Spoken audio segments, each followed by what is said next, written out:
আপুনি ফ্ল্যাট বা নতুন ঘৰ কিনিবলৈ ওলাইছে নেকি তেতিয়াহ'লে এই পাঁচটা বস্তু চেক ডেফিনেটলি কৰিব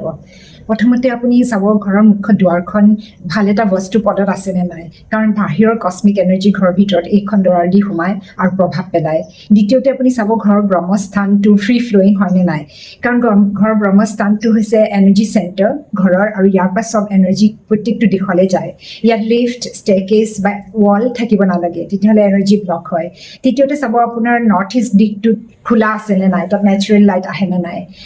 ফ'ৰ্থলি আপুনি চাব ঘৰৰ ফ্ল'ৰ প্লেন লেআউটটো টয়লেট কিটচেন এইবিলাকৰ পজিশ্যনবিলাক আৰু চাব ঘৰটোৰ শ্বেপত কিবা ইৰেগুলাৰিটিজ আছে নেকি যেনেকৈ কাটছ এক্সটেনশ্যন কাৰণ এইবিলাকে এনাৰ্জি ডিষ্ট্ৰিবিউশ্যনত এফেক্ট কৰে আৰু ফিফ্থ পইণ্টটো আপুনি চাব ঘৰৰ আপুনি চেক কৰাব ঘৰৰ এনাৰ্জিটো কাৰণ কেতিয়াবা ঘৰত নেগেটিভ এনাৰ্জি থাকে আৰু কিছুমান অঘটন ঘটনা ঘটাব পাৰে এইকেইটাৰ কথা মনত ৰাখিব আৰু এই ৰিলটো ছেভ কৰিব শ্বেয়াৰ কৰিব